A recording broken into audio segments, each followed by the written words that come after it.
ওয়াকআপ নিয়ে কিছু অশান্তি হয়েছে, প্ররোচনামূলক কথাবার্তাও হয়েছে। মুর্শিদাবাদ সিট নয়, ওটা মালদা সিট। যেখানে গন্ডগোল হয়েছে মালদা সিট, ওটা কংগ্রেসের জেতা আসন। জেতবার সময় তারা জিতবে, আর দাঙ্গা হলে তখন রাস্তায় বেরোবে না, কন্ট্রোল করবে না, এটুকু আশা আমি করি না। পাবলিক রিপ্রেজেন্টেটিভদের সাথে থাকা উচিত।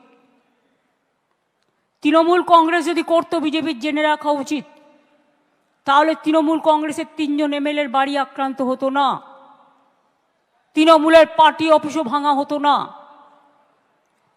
এত তাড়াহুড়ো করার কি ছিল? তাড়াহুড়ো করে সব কিছু করে ফেলতে হবে? আপনি কি একসাথে ব্রেকফাস্ট, লাঞ্চ, ডিনার সব একসাথে খেতে পারেন? তাহলে টাইমটা কেন ভাগাভাগি করা আছে? আমি উস্কানিমূলক বক্তৃতা দিতে এখানে আসিনি, কারণ আমি শান্তি চাই। আজকে আমার কথা শান্তির পক্ষে সর্বধর্মর কাছে।